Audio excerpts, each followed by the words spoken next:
Bonjour, salam alaikum. Voilà, je me présente, le frère Ahmed de Belgique.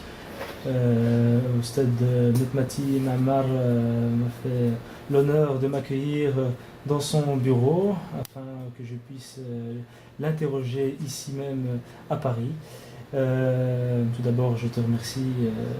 C'est moi qui te remercie d'être passé nous voir. Depuis le temps qu'on se parle sur MSN. Bah oui, effectivement.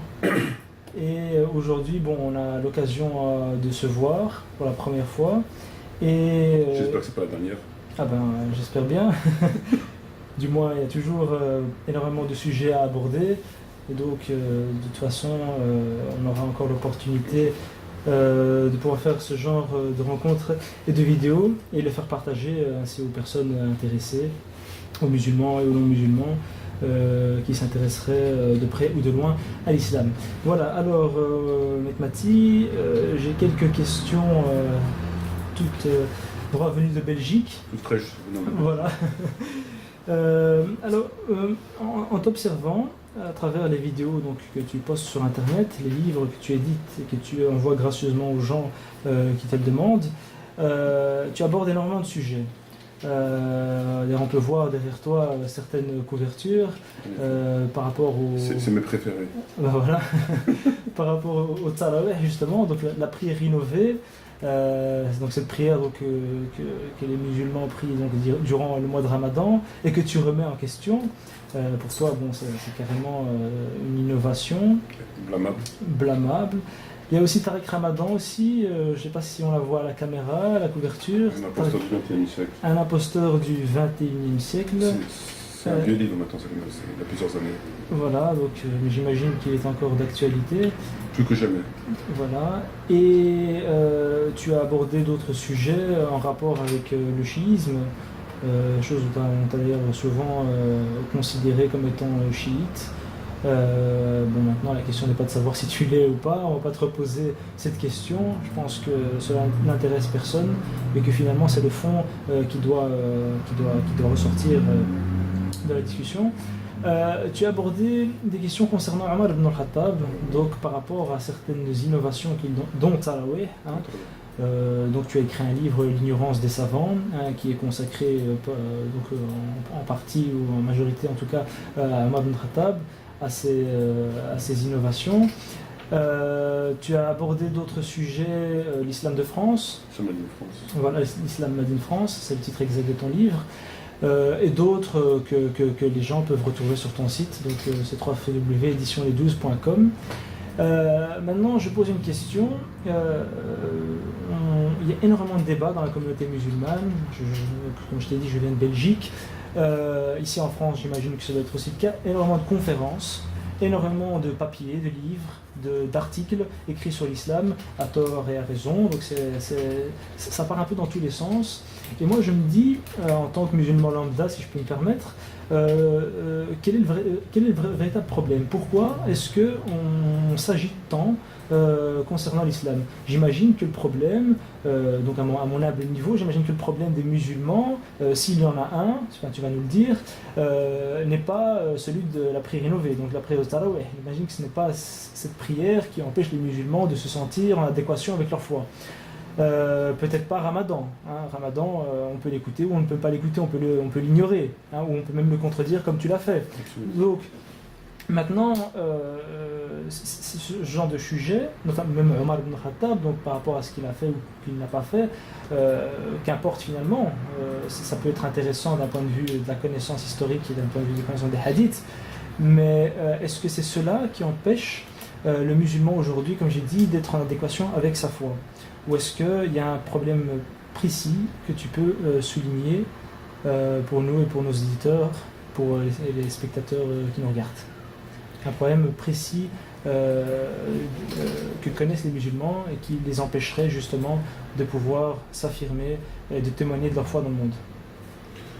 Donc on va commencer par la salutation de principe. Donc a'udhu billahi minash shaitanir rajim, bismillahir rahmanir rahim. Wa salatu wassalam ala sayyidina Muhammadin wa ala alihi wa sahbihi ajma'in. Assalamu alaykum wa rahmatullahi wa barakatuh. Donc le salam à tous nos frères et sœurs qui nous écouteraient et bonjour aux éventuels non musulmans. Donc je te remercie une fois encore de ta présence. Et, bah écoute, mon frère, pour répondre à ta question, moi je pense que ce qui rend la nation de l'islam, la Oumma, dans l'état où elle est aujourd'hui, c'est qu'elle n'a pas en face d'elle des gens qui lui permettent d'évoluer. C'est-à-dire qu'il y a un discours qui est majoritaire, comme on peut le constater dans les conférences, dans les médias, etc. Et à travers ce discours-là, on voit bien qu'il n'y a pas du tout de volonté de la part des intervenants, des dirigeants entre guillemets musulmans, pour que la nation de l'islam prenne conscience de ses responsabilités et d'essayer de faire un travail dans ce sens-là. En fait, c'est ça le problème.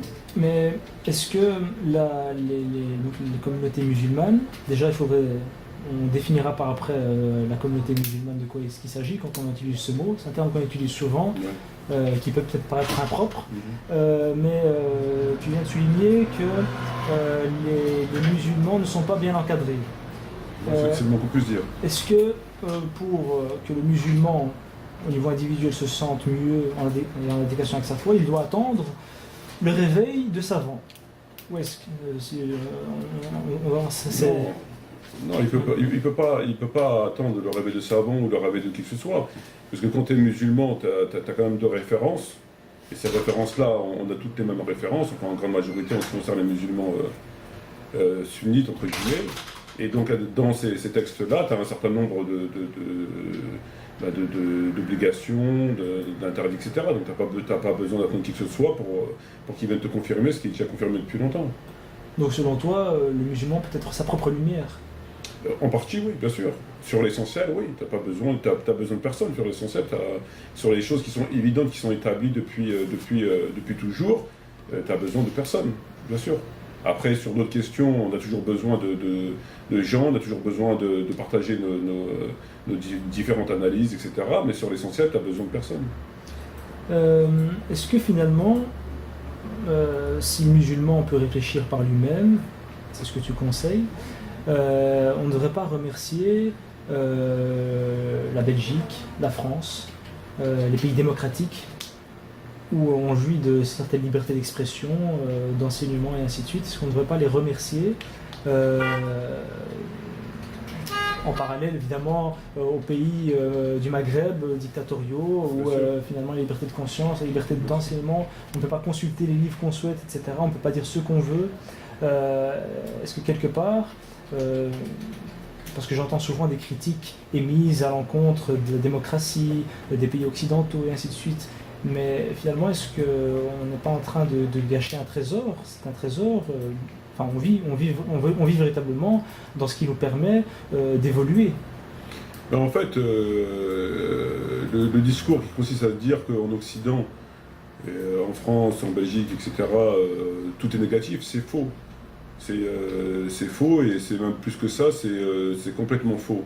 Et en France, il y a un certain nombre de choses qui sont extrêmement positifs, dont entre autres la liberté d'expression, même si elle n'est pas totale, en tout cas en grande partie. Quand tu compares par rapport à d'autres pays entre guillemets musulmans, la Tunisie, le Maroc, l'Algérie, ça n'a absolument aucun rapport.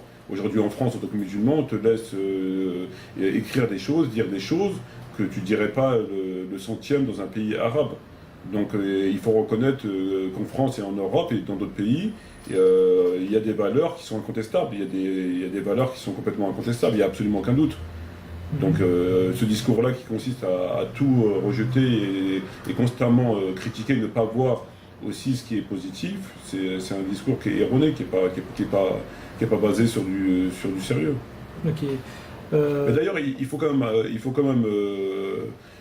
souligner que si demain il y a un État islamique, il y a de grandes chances que les musulmans, une partie du musulman en tout cas, soit oppressée.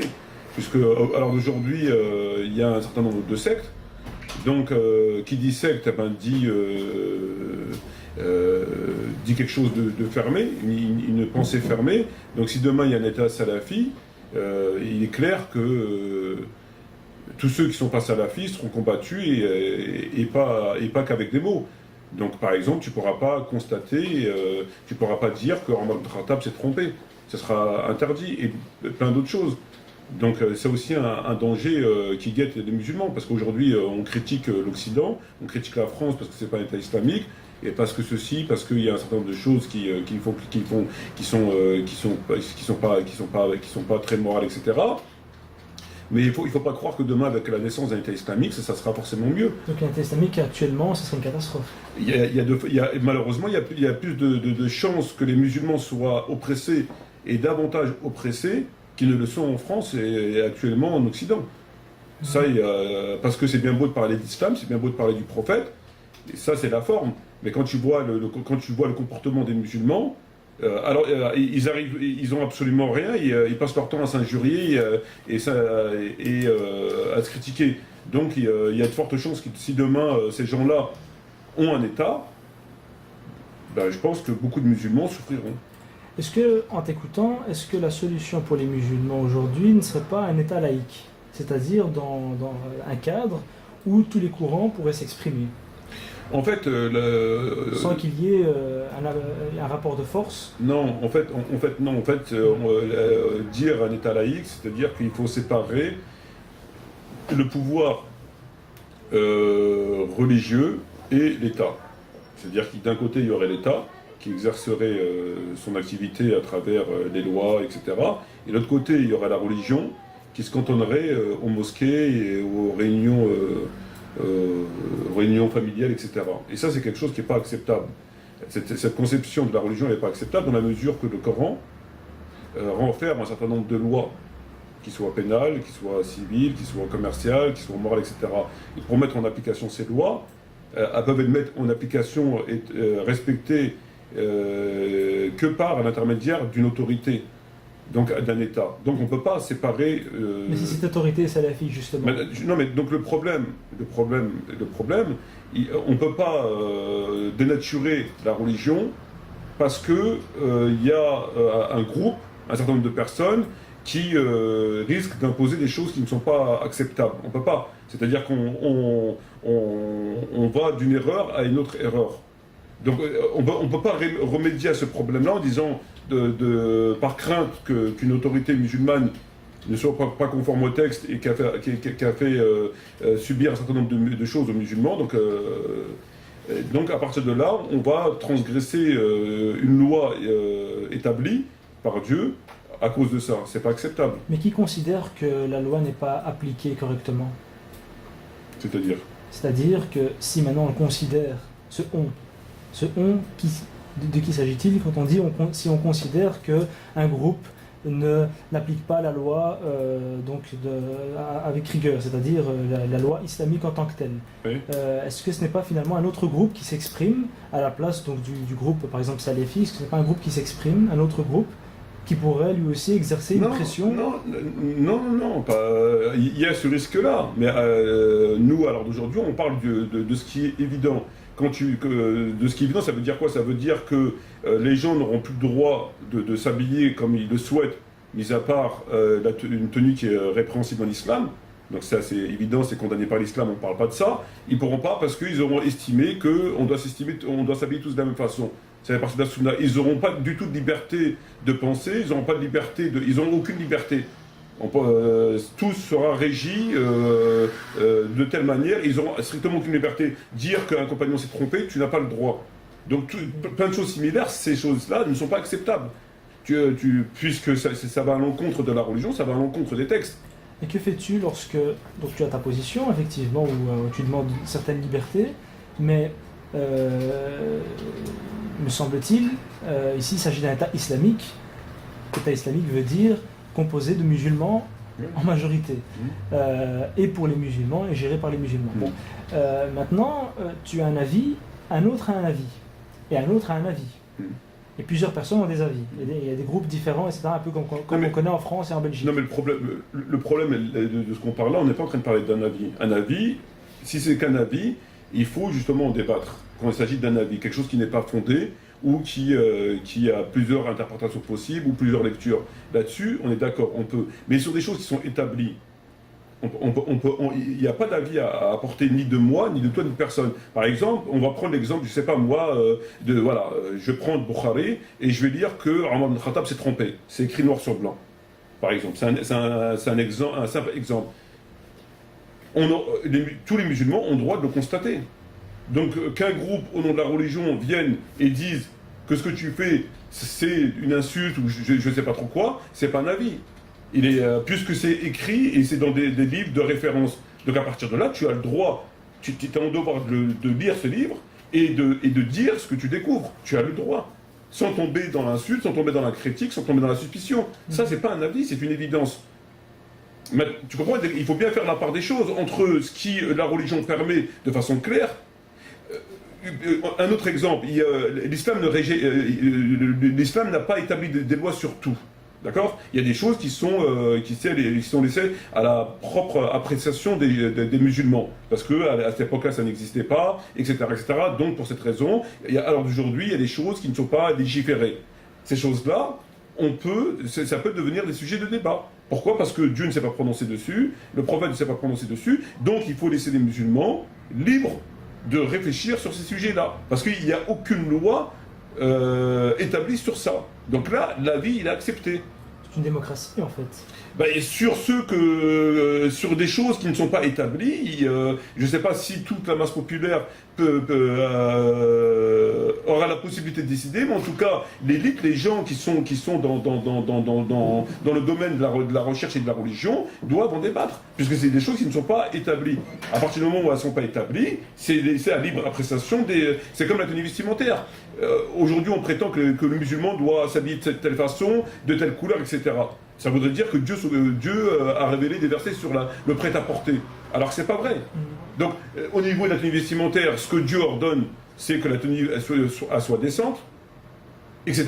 Ça, oui, c'est ordonné par l'islam. Mais à aucun moment, Dieu a dit qu'il faut que ce soit du bleu, du vert, telle matière, pas du nylon. Il n'y a pas ça dans l'islam. Et aujourd'hui, il y a des gens qui veulent imposer ça. Ils prétendent que c'est comme ça, que ça a été imposé. Et ça, c'est pas une bonne chose. C'est pas une bonne chose. J'imagine qu'un État islamique, c'est au-delà de la manière de s'habiller ou de... Mais non, mais il y a des gens qui veulent... Le problème, il est là le problème. C'est qu'il y a des gens qui veulent aussi ramener les musulmans, qui veulent ramener aussi l'État à ça. Aujourd'hui, c'est connu. Aujourd'hui, la façon que tu es habillé, toi, pour certains, tu manques de foi. Même si tu es habillé tout à fait normalement, pour certains, parce que c'est pas la tenue du prophète. Ils estiment que c'est pas la tenue du prophète. Ouais. Donc, pour eux, tu manques de foi. Et crois-moi que s'ils avaient le pouvoir, ils imposeraient ça. Ils l'imposeraient aujourd'hui, ils ne peuvent pas l'imposer, mais demain, ils pourraient l'imposer. Il y a un danger qui guette les musulmans à ce niveau-là. Il y a un véritable danger. Pour quitter un peu le sujet on est bien passé pour le savoir. De l'apparence. Juste une incise sur la question du califat. D'un point de vue historique, on parle souvent d'État islamique. C'est souvent un fantasme de la part des musulmans, quel qu'il soit d'ailleurs, du plus simple au plus érudit. Il y a toujours cette idée d'État islamique. Mais est-ce que l'État islamique a déjà été je veux dire correct, c'est-à-dire est-ce qu'il a déjà tenu, est-ce que l'idée du califat, parce que j'imagine que c'est ça, l'État islamique, c'est avec un calife, donc c'est toujours le retour du calife qui revient constamment, est-ce que le califat a déjà fonctionné dans l'histoire de l'islam? Lorsque je prends les débuts de l'islam, je prends les 4 premiers califes, ils ont été tous les 4 assassinés. Donc là, c'était vraiment, si ça a tenu, c'était par la répression. Donc on a pu l'avoir sur Abu Bakr, on a pu l'avoir sur Omar, on a pu l'avoir sur Uthman. Puis bon, Ali, lui, il l'a subi. Donc c'est un système très fragile qu'on a vu dans l'histoire. Jusque finalement, avec les Abbassides, c'était finalement plus symbolique qu'autre chose. C'est comme si on prenait le roi de Belgique, il a un gouvernement, lui règne, mais ne gouverne pas. Il est symbolique, c'est un symbole donc de l'unité de la Belgique, par exemple. Le calife, durant les Abbassides, enfin pas au début, mais un peu après, a été qu'un symbole finalement. Et la réalité du pouvoir a été exercée par les militaires, par des dictateurs et par des gens adeptes de la répression. Voilà, alors est-ce que les leçons du passé... Il y a des choses qu'il ne faut pas mélanger. Déjà, en ce qui concerne la mort des 4 premiers califes, il y en a 3 qui ont été assassinés. Et le quatrième, en ce qui concerne Abu Bakr, il n'est pas prouvé, il n'y a pas de certitude qu'il a été assassiné. Donc déjà, c'est un premier point. Le deuxième des points, c'est qu'il ne faut pas mélanger l'autorité légitime qui a fonctionné et les perturbations qui ont touché l'autorité. Il faut savoir qu'à l'époque, pour renverser un régime, il fallait parfois quelques heures. Parce qu'il s'agissait d'un certain nombre de cavaliers avec des lances, des flèches, etc. Et il était très facile de renverser les pouvoirs. Alors d'aujourd'hui, si l'État français existe encore, ou si l'État algérien existe encore, ou si l'État tunisien existe encore, c'est pas parce que les gens l'ont forcément accepté, c'est parce que c'est très difficile de renverser un gouvernement, puisqu'il y a des accords entre différents États qui fait que des précautions ont été prises pour éviter que le pouvoir soit renversé par un certain nombre de personnes. Donc, et ça rend pas le pouvoir ni légitime ni illégitime. Ça n'a aucun rapport. C'est deux choses différentes. Donc, alors aujourd'hui, si les pouvoirs tiennent, c'est pas parce qu'ils sont forcément légitimes. Aujourd'hui, je sais pas, il y a beaucoup de peuples qui subissent l'oppression de leur gouvernement, et pourtant ils sont présents depuis des décennies et des décennies. Ça ne veut pas dire que ce peuple les a acceptés. C'est qu'ils sont tellement, ils sont tellement structurés de l'intérieur et de l'extérieur, qui fait qu'on ne peut pas la renverser comme ça du jour au lendemain, comme on le faisait à l'époque du prophète. Maintenant, par rapport à l'autorité du calife, il a fonctionné un petit peu. Il a fonctionné au moins jusqu'à 30 ans, puisqu'on sait que le prophète a dit que le pouvoir califat durera 30 années, après s'installera une monarchie. Donc les 30 années vont jusqu'au califat de Ali, alayhi salam, jusqu'à sa fin. Et ensuite, on a eu Muawiyah. Tu crois que ça a fonctionné sous Uthman, sous oui. Ali? Non, c'était des pouvoirs tribaux. Tribal, non, mais sur le tribal, c'était une vie tribale. C'était une vie qui était tribale déjà, donc ça n'a rien à voir. Ils ont fonctionné maintenant. Le problème, il est que tu as un pouvoir, et à partir du moment où il y a des gens qui contestent, qui te contestent parfois pour des futilités, on veut te renverser. C'est ce qui se passe. C'est ce qui s'est passé. En fait, tu as un pouvoir central qui est un pouvoir tout à fait acceptable, et il y a toujours des énergumènes, il y a toujours des gens qui pensent qu'on peut renverser le gouvernement pour un oui, pour un non. Voilà, c'est-à-dire qu'ils ne sont pas contents. Il existe aujourd'hui des musulmans, beaucoup de musulmans qui sont comme ça. C'est-à-dire que demain, s'il y a un pouvoir, si demain le gouvernement, je ne sais pas, va faire une mauvaise loi pour...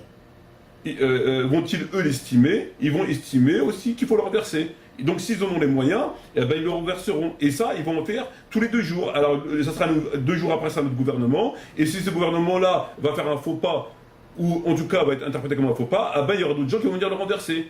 Et donc, on va mettre un autre. Et ça va. Tu auras 20 gouvernements par mois. Donc, en fait, ce qui s'est passé à l'époque de Hoffman, par exemple, il y a eu des gens qui n'étaient pas d'accord avec sa politique et qui ont décidé de le renverser, de le tuer. Mais leur démarche, elle n'est pas légitime. Puisque si à chaque fois que tu n'es pas content... il était quand même... donc il faisait du népotisme, il mettait au pouvoir des gens qui étaient condamnés par le prophète. Absolument. Certaines villes, il y avait des mouvements... Non mais absolument, mais c'est pas parce qu'on condamne une chose qu'on doit employer n'importe quel procédé pour pouvoir la réprimander. Il y a des procédés qu'on ne peut pas accepter, qui vont engendrer plus de mal que de bien. Donc c'est pas parce qu'on voit une injustice qu'on peut la réprimander comme on le veut, n'importe comment, même si ça a des conséquences beaucoup plus graves. Donc le problème par rapport à Hoffman, c'est que si effectivement il est prouvé qu'il avait une certaine politique qui n'était pas conforme à l'islam, ça ne peut pas légitimer ce qui a été fait de la façon que ça a été fait. Parce que l'islam interdit ça. Lorsqu'on veut juger quelqu'un et qu'on est contre lui, il y a des moyens, il y a des possibilités, il y a des recours juridiques qu'il faut engager. Donc là, ces gens-là, ils auront dû passer par l'autorité à travers Ali, à travers d'autres compagnons, pour essayer de rappeler Othman à la pratique de la religion et pourquoi pas le destituer.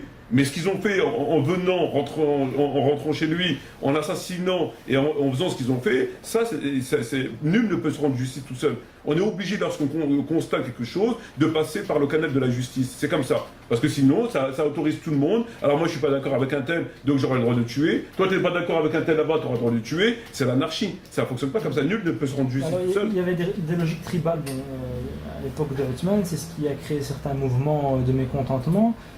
Aujourd'hui, en Europe particulièrement, la logique tribale n'existe pas Elle n'existe pas, et puis de toute façon... Elle est plutôt, c'est plutôt une logique individuelle, au niveau de la revendication des droits individuels, donc des libertés. Je veux croire en ceci, je veux être de ce mouvement-là, je veux m'habiller de cette façon, et ainsi de suite. Mais finalement, est-ce que ces aspirations individuelles, de la part des musulmans, ne sont-elles pas responsables du délaissement, de leur délaissement de l'islam politique, c'est-à-dire justement d'un État islamique qui pourrait être oppresseur, du fait qu'ils ne veulent pas voir des minorités discriminées, je pense aux dhimmi, donc à les dhimma, donc les chrétiens, les juifs, les masdéens, enfin il n'y en a plus, donc j'imagine par qui sont remplacés les athées, aujourd'hui il y en a plein. Ils ne veulent pas de ce genre de discrimination puisqu'ils vivent ici. Ils veulent un rapport homme-femme d'égal à égal, un rapport donc musulman ou pas d'égal à égal aussi, et ils sentent à travers les discours, à travers leur consultation des livres, s'ils consultent des livres, que l'État islamique en tant que tel, que le droit fixé au Moyen-Âge rentre en contradiction avec la conception des libertés individuelles et de l'état de droit contemporain. Est-ce que finalement, ce n'est pas une raison du délaissement des musulmans, de cet islam et de ces conceptions politiques basées sur l'islam? Non, je pense pas. Parce que du fait qu'ils ne se retrouvent absolument pas dedans, donc ils se disent je ne penserai pas à l'islam parce que l'islam c'est... Bon, ils ne le diront pas directement, mais ils diront l'islam c'est discriminant. Ça discrimine, ça tue l'apostat. C'est mal, les gens ont le droit de penser ce qu'ils veulent. Donc il y a énormément de règles qui rentrent en contradiction avec leur conception occidentale. Non, mais qu'il y a des règles qui rentrent en contradiction à leur conception, c'est une chose. Mais il faut avoir quand même la prétention de tout savoir sur tout. Il faut quand même avoir autant que moi quand je lis le Coran ou quand je lis la Sunna, je vois pas des choses qui heurtent l'intelligence. Donc maintenant, si eux, ils estiment que je sais pas, que l'homosexualité c'est une bonne chose, que l'alcool c'est une bonne chose, qu'un certain nombre de choses sont des bonnes choses, ça les concerne. Donc si ça les heurte pas, mais par contre c'est le hijab ou des choses comme ça les heurtent, je veux dire, voilà. Donc c'est eux. C'est eux, c'est le problème, il est pas dans les... Ça n'a aucun rapport avec nos textes. Le problème, c'est chacun a son esprit, et que ça n'a rien à voir avec nos textes. Il n'est pas question de revoir les textes. À ce niveau-là, les textes sont parfaits.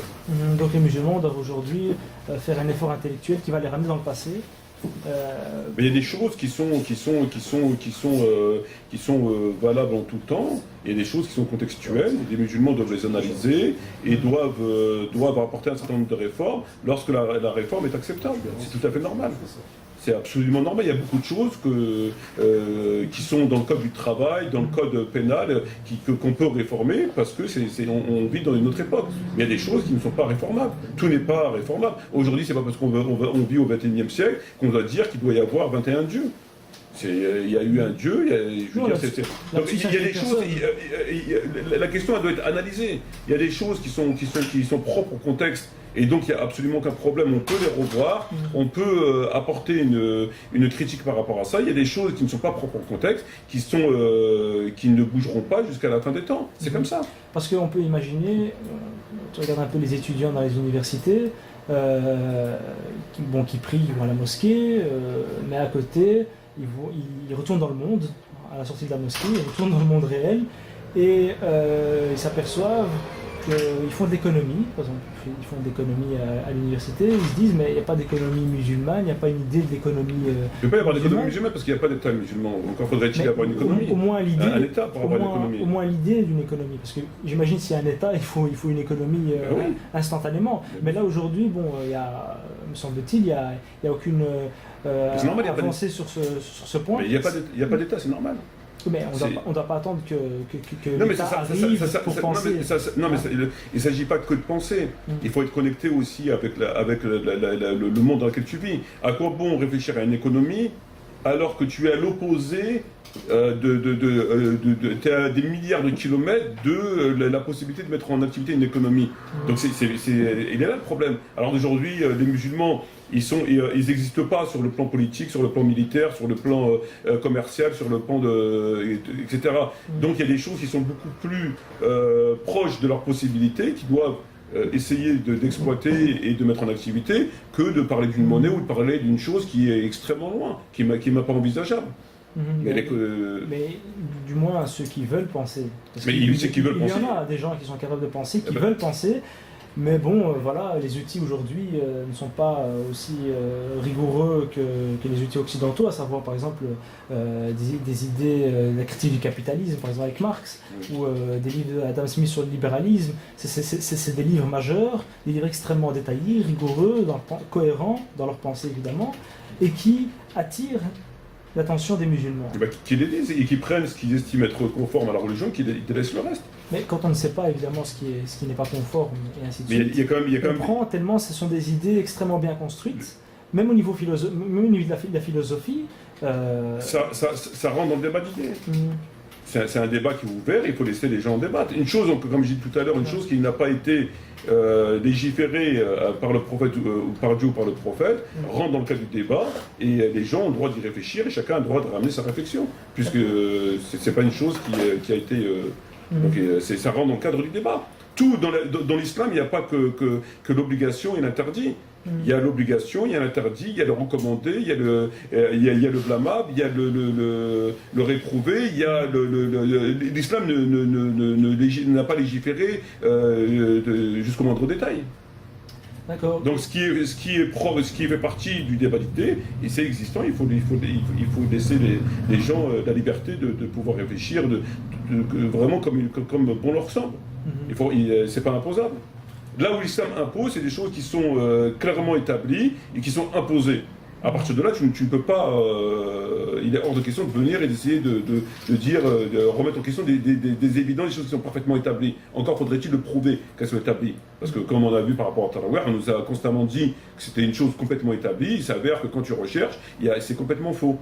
Qu'on a vu ce qu'il en était. Donc parfois, on nous avance des choses on veut nous faire croire qu'elles sont complètement établies, alors que c'est pas vrai. Donc une chose qui est établie doit être prouvée par les auteurs, que ces choses, voilà, elle établit que le hijab est une obligation, que l'alcool est une interdiction, etc. Une fois que la chose, il est prouvé qu'elle est parfaitement établie, qu'elle n'est pas soumise au contexte, qu'elle n'est pas soumise à quoi que ce soit, il faut la mettre en vigueur, en application, et la laisser telle qu'elle. Alors une question que tu n'as jamais abordée dans tes vidéos, même dans tes livres, enfin tu l'as abordée mais d'un point de vue plutôt juridique, mais la question des jeunes qui veulent réfléchir à ce que tu penses, qui veulent réfléchir comme toi, et qui veulent rentrer en adéquation avec leur foi, qui veulent utiliser les outils contemporains pour les mettre justement au service de leur foi et de leur idéal islamique. Me semble-t-il, ces jeunes, énormément. Il suffit de voir un peu sur Internet, au niveau des forums, au niveau même sur les campus universitaires. Le sujet de discussion qui revient souvent, c'est la question du rapport homme-femme. Même par rapport aux conférences. Souvent, c'est constamment, à Bruxelles par exemple, il y a énormément de conférences sur le mariage, sur comment rencontrer la fille idéale, qu'est-ce que la fille idéale, qu'est-ce que l'homme idéal, et ainsi de suite. Des livres aussi. Il y a une ribambelle de livres qui sortent chaque année sur cette question-là, et c'est un sujet qui revient constamment.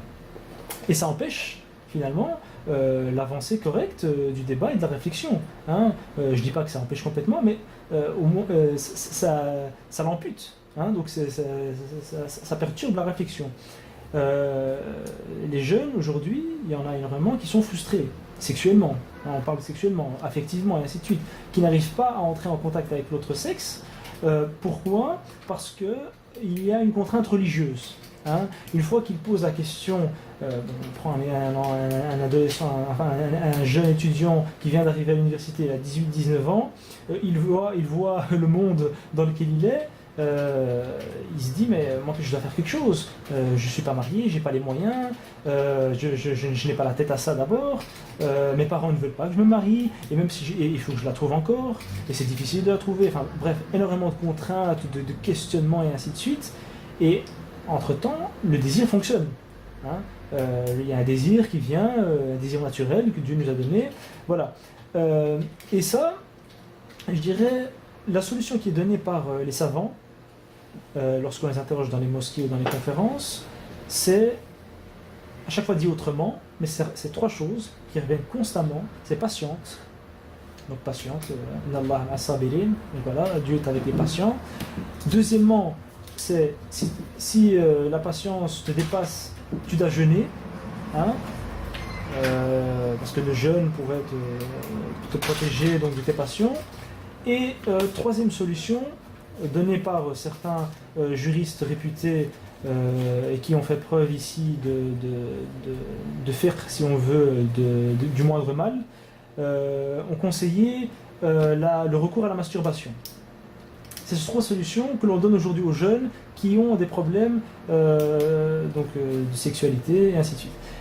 Qu'est-ce que toi, par rapport à ça, toi qui vois cette réalité, j'imagine, tu penses par rapport à ça, quelle solution tu proposes pour les jeunes qui pourraient aujourd'hui nous écouter et nous regarder? Bah déjà, il faut constater que ce que subissent les musulmans, et plus particulièrement les jeunes musulmans, par rapport à leur rapport homme-femme, c'est des choses qui sont indépendantes complètement de leur volonté, de leur pratique, de la religion, et qui sont amenées là par un système, par une pratique de la religion, etc., qui va à l'opposé de la religion. Donc en fait, aujourd'hui, les musulmans, on leur impose des choses, une contrainte qu'ils n'ont pas à supporter, qui ne figure ni dans le Coran, ni dans la Sunna. Et eux, par souci de morale, par crainte de Dieu, ils subissent des choses qu'ils ne devraient pas subir. Le mariage en islam, on va l'appeler le mariage. C'est quoi le mariage en islam? Le mariage en islam, c'est un homme qui veut épouser une femme et une femme qui veut l'épouser. Comment ça se passe? Il faut simplement que l'homme soit d'accord, que la femme soit d'accord, qu'éventuellement ses tuteurs, ses parents soient d'accord et qu'une dot soit donnée, une dot même de principe, puisqu'on sait que le prophète a marié des gens avec des versets du Coran, etc. Donc une dot vraiment symbolique. Donc ça se fait de façon très rapide, extrêmement rapide, mais vraiment très rapide, et vraiment très simple, extrêmement simple.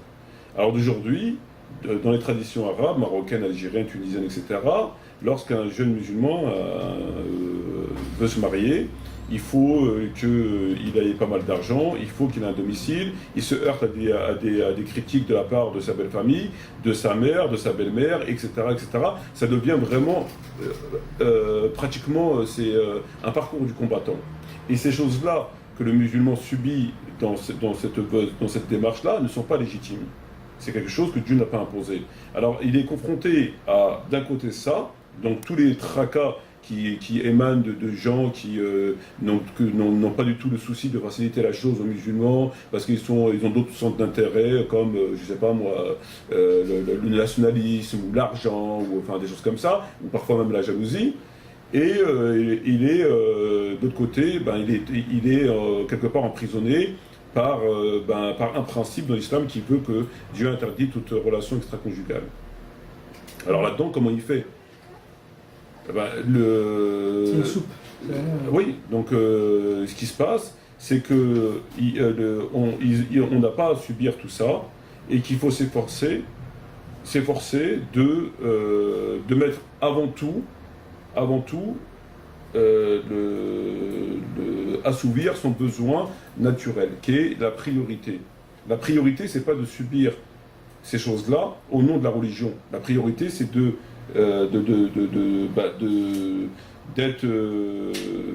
d'avoir des rapports sans avoir à subir tout ça. Il faut inverser les choses. Alors lorsque tu entends des gens qui te disent « ben oui, mais il faut patienter, il faut jeûner », le jeûne est un remède à court terme. Le prophète n'a jamais demandé de jeûner pendant 10 ans en attendant. Il n'a jamais été question de jeûner pendant des années, en attendant de trouver la personne avec laquelle tu pourras épouser, et qu'après, en pleine conformité, et quand les gens auront décidé de moins faire, comme on dirait, les fous. Donc c'est un moyen vraiment à court terme. Et ce moyen, chacun le ressent à sa façon.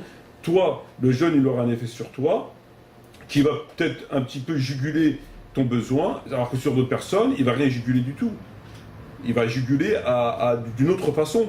Ou alors la personne elle va devenir nerveuse, ou alors la personne elle va se sentir humiliée, ou alors la personne, etc. Et crois-moi que la masturbation est complètement contraire à la religion. Donc toutes ces solutions ne sont que des solutions erronées qui ne sont pas acceptables. Donc maintenant, il faut que les sœurs et que les frères comprennent qu'il ne faut pas accepter toutes ces difficultés-là, et que avant tout l'intérêt il est de faciliter les choses, et en dépit de ce que peuvent penser la famille, les gens, etc., etc. Mais là, ce que tu appelles, c'est finalement un appel au mariage sans l'accord des parents, sans l'accord de la famille. Si l'accord de la famille ou l'accord de qui on voudra est contraire à la religion, on doit non pas le rejeter d'emblée, on doit essayer de négocier pour faire comprendre à la personne, aux personnes qui mettent des conditions qui ne sont pas recevables, que c'est pas bon. Mais si ces gens ne veulent pas comprendre et que ça perturbe l'activité de la personne et sa réflexion, etc., on ne doit pas les respecter. On ne doit pas les respecter. Parce que la priorité, c'est de mettre en application ce que Dieu nous a ordonné, ce qui est acceptable dans la religion, et non pas de mettre de côté ce que Dieu a permis, etc., au nom de l'humeur et de l'état d'esprit d'un certain nombre de gens. Voilà. Donc il faut avoir une approche diplomatique par rapport aux gens, par rapport à la belle famille, par rapport à la famille, par rapport à ce qu'on voudra, mais il y a des limites dans la discussion, il y a des limites dans le temps, il y a des limites dans les pourparlers, si je peux m'exprimer ainsi. Donc il y a une dimension clandestine en fait quelque part. Il y aura peut-être une dimension clandestine, en tout cas Dieu connaît les intentions, Dieu a facilité les choses, il est hors de question que des personnes qui connaissent rien à la religion et pour des motifs, motivés par autre chose que la religion, viennent imposer des choses qui ne sont pas acceptables. D'accord. Mais là, tu as pris déjà une personne qui a trouvé un partenaire pour se marier, qui est donc en cours de mariage. Ici, il s'agit de personnes qui ont 18 ans, si pas moins, parce que le désir, j'imagine, il arrive bien avant, et qui sont loin d'avoir trouvé, et même s'ils trouvaient un partenaire, ils ne seraient pas prêts de se marier. Pour différentes raisons. Le mariage, c'est pas le mariage comme on l'entend. Il ne s'agit pas de se marier, il s'agit d'avoir une union officielle. Et l'union officielle, elle passe par un ou deux points. Elle passe par une formalité. Le mariage comme on l'entend aujourd'hui, le mariage comme on l'entend de l'islam, n'est pas la même vision. C'est pas la même vision. Le mariage en islam, c'est quoi? C'est d'officialiser cette union. On l'officialise comment? Par tel et tel moyen. À partir de là, d'une demande en bonne et due forme, et par la dot qui est parfois symbolique si on le veut. Mais il y a une troisième dimension qui est la publicité. Quelle publicité? La publicité du mariage. Non, la publicité du mariage, ça rentre dans le cadre de la bonne coutume. Dieu dans le Coran ne demande pas de faire de la publicité. On annonce un mariage, parce qu'un mariage, qui dit mariage, dit officiel, il n'y a pas de mariage clandestin. Mais ça ne rentre pas dans le cadre de ce qui rend licite d'une union illicite. Ce qui rend une union licite d'une union illicite, c'est le fait de faire une demande en bonne et due forme, c'est des règles qu'on connaît. À partir de là, ton union est illicite. Après vient derrière et à côté, le fait de faire des faire-part, le fait de faire éventuellement une fête, le fait de tuer des moutons ou des poules, ça c'est autre chose. C'est une dimension facultative. Bon, exactement, ça ne rendra pas plus licite l'union. l'union ne sera pas plus licite, Et ça, elle sera plus conforme à l'idée du mariage, qui est aujourd'hui, l'idée de mariage qu'on a aujourd'hui n'est pas celle qu'avait le prophète. À l'époque du prophète, le prophète a déjà épousé des femmes, ça s'est fait en vraiment très peu de temps, la publicité, comme tu dis, a été très restreinte à un certain nombre de personnes. Aujourd'hui, il faut qu'elle soit pratiquement nationale. Donc c'est les mentalités qui évoluent pas forcément dans le bon sens, qui font qu'aujourd'hui, par exemple, et dans chaque pays, chaque nationalité a sa tradition. Un Algérien, c'est le mariage, il doit se faire comme ça, avec un certain nombre de choses. Un autre, un Kurde ou un Turc, etc., il va se faire autrement. Donc, est-ce qu'il est possible, parce que évidemment les contraintes sociales, il faut s'arrêter. Ce qui est important, c'est qu'il faut bien remettre les choses dans le contexte. C'est quoi le mariage dans l'islam? C'est quoi le mariage dans l'islam? Le souci que doit avoir le musulman dans le mariage dans l'islam, c'est qu'il a une union licite. C'est pas les faire part, c'est pas le nombre, c'est pas la viande, c'est pas le couscous, c'est pas tout ça. C'est d'avoir une union licite. À partir du moment où il a une union licite, le reste, ça devient facultatif. Mais en t'écoutant, l'union licite veut dire un échange donc de consentement. Il faut un consentement plus la remise d'une dot. De principe, voilà. de symbolique parfois. Voilà. C'est deux. Et l'accord des parents de la demoiselle. Mais si les parents, justement, encore une fois, si les parents ils émettent des conditions qui ne sont pas conformes à la religion, il faut en débattre et discuter avec les parents pour comprendre pourquoi. Mais ils ne peuvent pas imposer des choses qui sont contraires à la religion. Autant que musulmans, comme il a dit le prophète, toute stipulation qui ne figure pas dans le Coran, qui est contraire au Coran, est à rejeter. Donc, une stipulation qui est... Mais maintenant, on sait que c'est sensible parce que c'est la famille, parce que c'est le père, c'est la mère, et donc on doit avoir un grand respect, etc. Et donc on doit avoir une démarche qui est pédagogique, une démarche très sage. Oui. Mais ça ne veut pas dire qu'on doit accepter l'inacceptable. Tu ne peux pas accepter des choses qui t'empêchent de pratiquer ta religion correctement au nom d'un lien familial ou au nom d'un statut parental, etc. Oui, donc je reviens toujours avec cette pression sociale, parce qu'on ne peut pas l'éjecter comme ça. Non, elle est extrêmement importante. Mais, il faut la traiter. Imaginons maintenant quelqu'un qui contracte un mariage, donc il voit effectivement que les voies sont totalement fermées d'un point de vue familial, donc il ne parvient pas à recevoir le consentement des parents, de la fille. Donc il remplit les deux premiers éléments, l'échange de consentement et la remise d'une dot symbolique, ou pas, au bout d'un certain moment il divorce. Pourquoi il divorce? Parce qu'il ne s'entend pas avec elle, ou que sais-je. Et la fille a perdu sa virginité, et après, mais ses parents ne savent pas. Ouais. Ses parents ne savent pas, personne ne le sait qu'elle s'est mariée. Et après, quelqu'un vient, il est de la même culture qu'elle, les parents acceptent cette fois, et par DAF, comme on dit en Belgique, on découvre que la fille n'est pas vierge et qu'elle a contracté, qu'elle a eu une déjà en ce qui concerne la virginité de la fille, elle doit pas être, c'est pas une information publicitaire que les parents ou l'époux doivent faire, déjà pour commencer. Donc ça concerne que elle et son mari. Si un homme, un musulman, moi par exemple, je veux épouser une femme, et cette femme-là, elle est plus vierge. Mais elle est plus vierge parce qu'elle a eu une relation tout à fait légale avec un musulman, mais ça n'a pas fonctionné. En quoi ça dérangerait un musulman? En quoi ça dérangerait? En rien. Donc, qui a eu, par exemple... En quoi ça dérange? Il est où le problème? Oui, mais comme j'ai dit, qui a eu une relation, d'après un mariage, qui a uniquement rempli les deux premières conditions, à savoir le consentement et la dot, et non pas la publicité. Oui. Donc, ça ne cause pas de problème. Parce qu'on sait qu'aujourd'hui, il y a des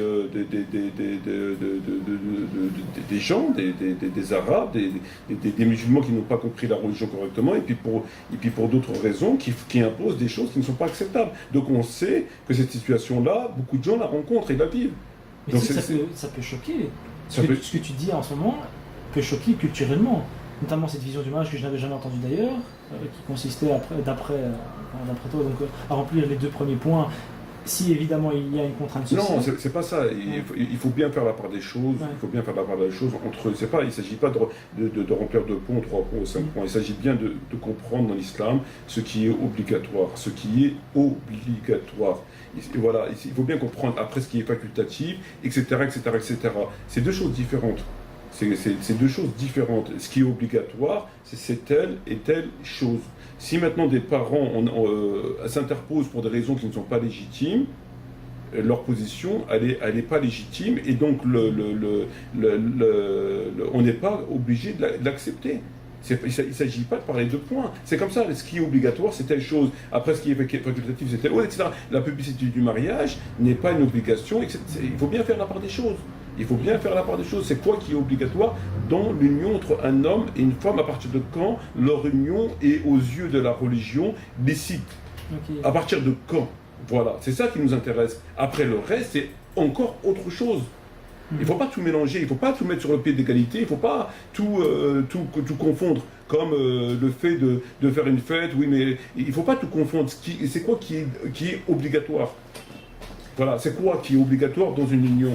Donc maintenant, les gens, quand ils imposent un certain nombre de choses qui rendent impossible une union licite, leur point de vue ne peut en aucun cas être suivi. Parce que tu vois bien les conséquences que ça engendre. Ça engendre des conséquences. Aujourd'hui, des filles sont amenées à sortir avec des mecs en cachette parce qu'on leur a rendu impossible la possibilité de se marier. C'est pas acceptable. C'est pas acceptable. Il y a beaucoup de filles aujourd'hui qui font des choses en cachette alors qu'elles aimeraient bien les faire ouvertement. Mais parce qu'on leur pas envie, et les garçons aussi n'ont peut-être pas envie d'avoir une relation avec la fille ou le garçon de manière indéterminée. C'est-à-dire qu'ils voudraient passer du temps en attendant. Ils peuvent trouver quelqu'un de correct. Ils se disent... Mais non, mais on ne se comprend pas, le temps là-dedans, il n'a rien à voir. Toi, tu désires, il y a une fille qui te plaît. Voilà, on ne parle pas de temps, le temps, il n'a rien à voir là-dedans, tu as une fille qui te plaît. Tu dois remplir un certain nombre de conditions. Voilà, tu les remplis et ton union, elle est licite. Et maintenant, si on t'empêche, tu ne peux pas remplir tes obligations pour des raisons qui ne sont pas conformes à la religion, tu dois passer outre. Voilà, c'est tout. Après le temps, etc., ça n'a rien à voir. C'est encore autre chose. S'ils vont divorcer dans une semaine, dans un an, dans 10 ans, ça, c'est encore autre chose. Le prophète a dit... Enfin, c'est encore autre chose. Ça n'a rien à voir du tout. Il faut pas tout ramener à ce qui est illicite dans le mariage. Ce qui est illicite, c'est telle chose. Après, tous les autres aspects, tous les autres paramètres sont indépendants de l'union. Ce qui doit soucier un musulman, c'est l'union licite, l'union illicite. À partir de quel moment l'union elle est licite? À partir de quel moment ton union elle est licite? À partir de tel et tel moment. Le reste, c'est autre chose. Il ne faut pas tout mélanger. C'est autre chose. C'est pas dépendant. Ils ne sont pas dépendants les unes des autres. D'accord. Il ne faut pas les lier. Même s'ils sont voisins, même s'ils sont... mais non, il ne faut pas les lier, il faut pas faire en sorte... Il ne faut pas dire, voilà, donc moi, ça va durer une semaine ou je ne sais pas trop quoi, donc mon union, elle est illicite, etc. Non, je ne peux pas faire de publicité vraiment, donc mon union, elle est illicite. Ça ne fonctionne pas comme ça. Ça ne fonctionne pas du tout comme ça. Alors, pour en finir avec notre interview, mais justement, par rapport à cette question, du moins l'esprit de cette question, c'est qu'il y a un entrelacement entre la culture et la religion, ce qui est licite, ce qui est périphérique et ainsi de suite. Est-ce que finalement ce n'est pas l'apanage d'autres points en islam, c'est-à-dire sur d'autres critères, en dehors du mariage, sur la question de la foi, de la spiritualité, de l'histoire, de la politique, du droit, du halal et du haram?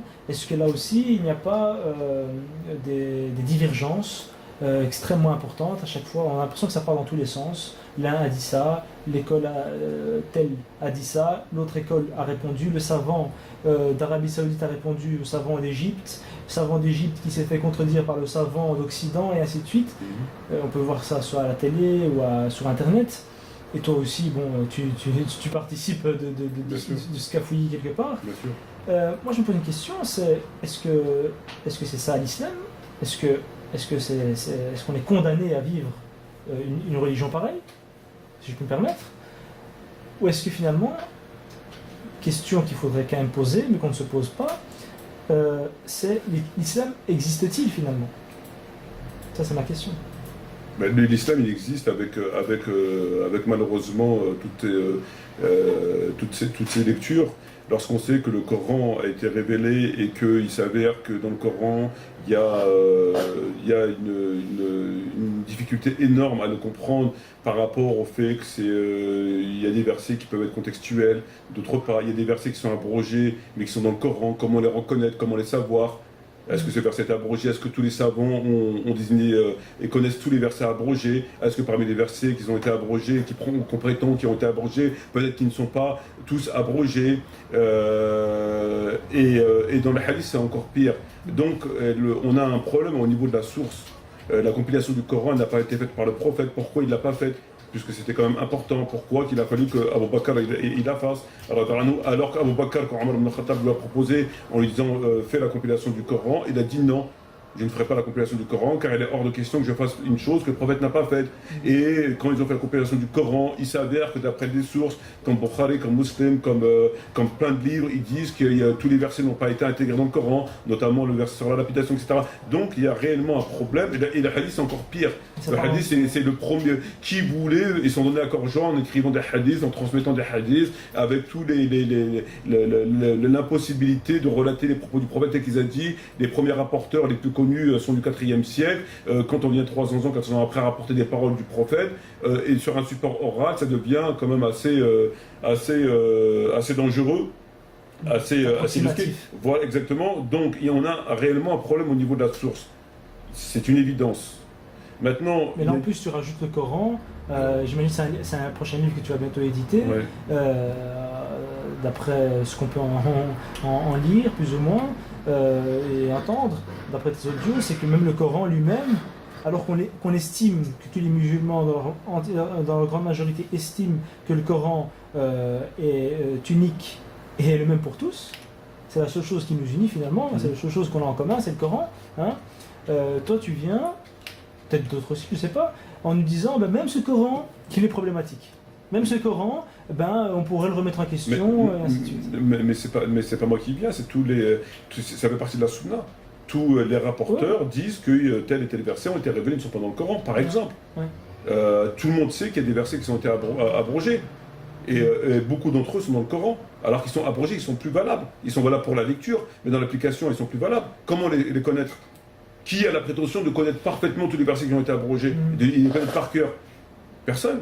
Donc il y a réellement un problème à ce niveau-là, qui est un problème réel et qui figure dans les livres d'histoire. Mais donc je reviens à ma question, l'islam existe-t-il? L'islam existe-t-il? Et posé autrement, peut-on se soumettre à un Dieu? Non mais il faut pas.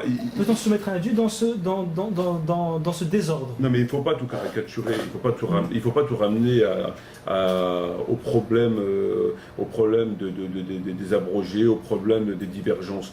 Il y a quand même l'essentiel qui est préservé, il y a quand même une direction qui fait l'unanimité. Et c'est sur ça qu'il faut, et c'est sur ça qu'il faut s'unir et travailler. Donc il faut pas écarter tout ça et occulter tout ça et dire voilà, il y a des faux hadiths, il y a des hadiths aussi, des versets n'ont pas été dans le Coran, donc tout est faux et donc tout peut être remis en question. Oui, mais c'est très maigre, quand même.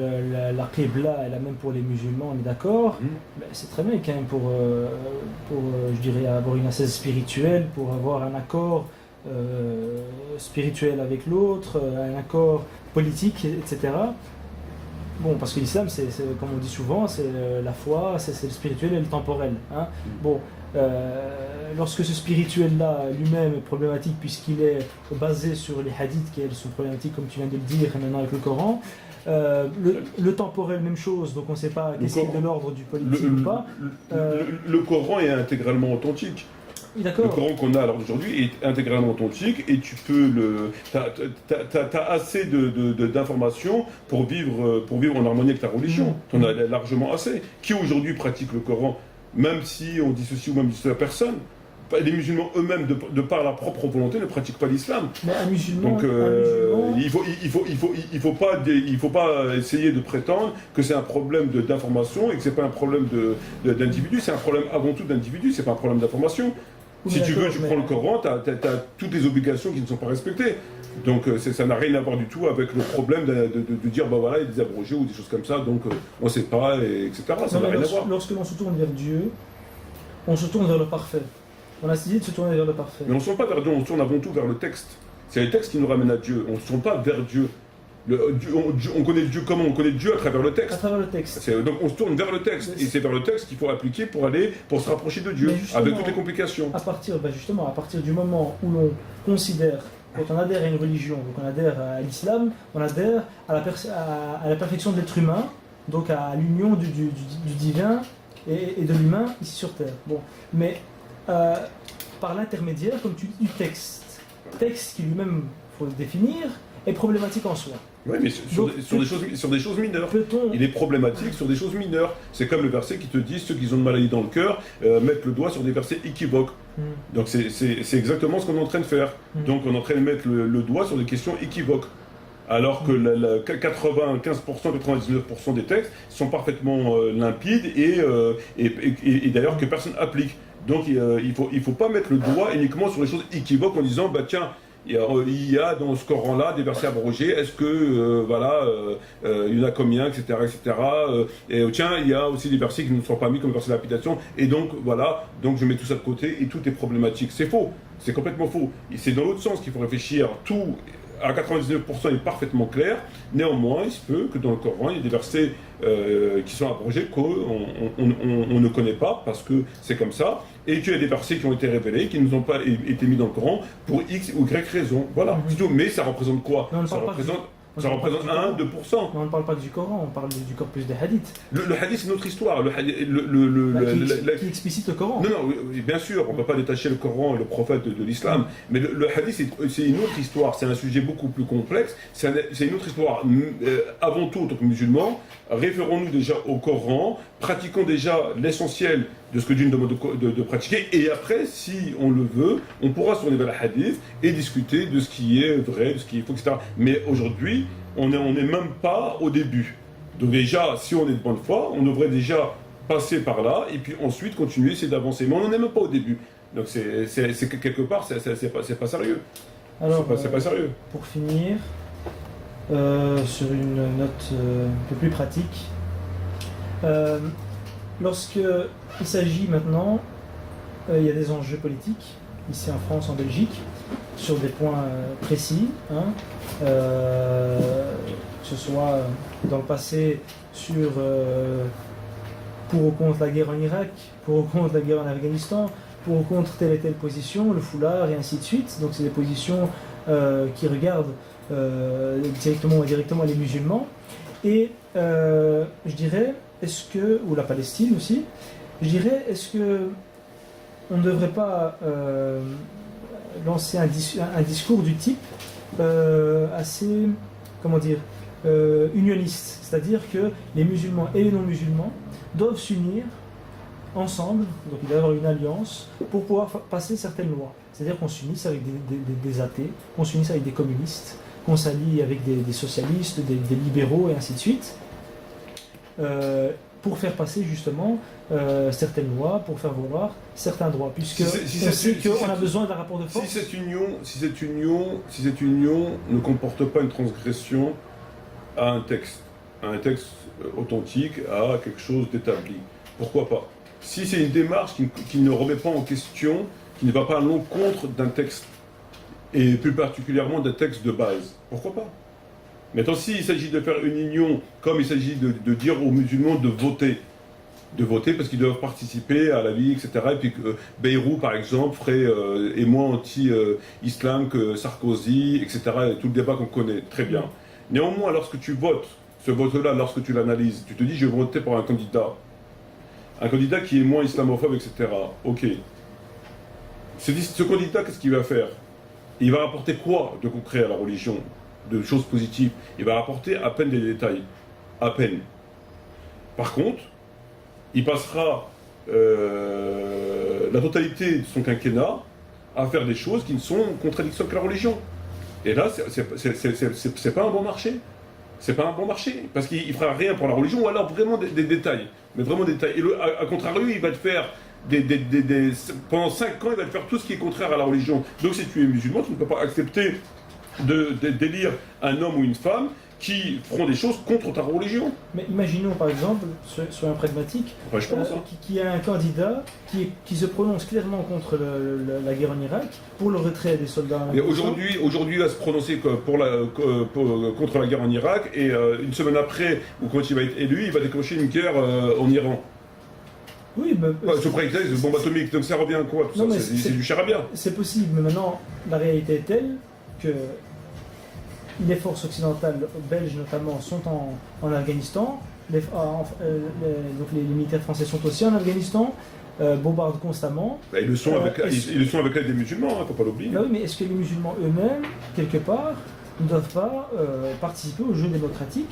Ben, il devrait déjà ne pas participer à ces guerres, et il participe par différents moyens. Déjà, avant de commencer à dire est-ce qu'ils peuvent participer à ceci ou à cela pour éviter que ceci et cela, déjà, ils devraient éviter de participer par leurs moyens financiers à tuer leurs propres frères.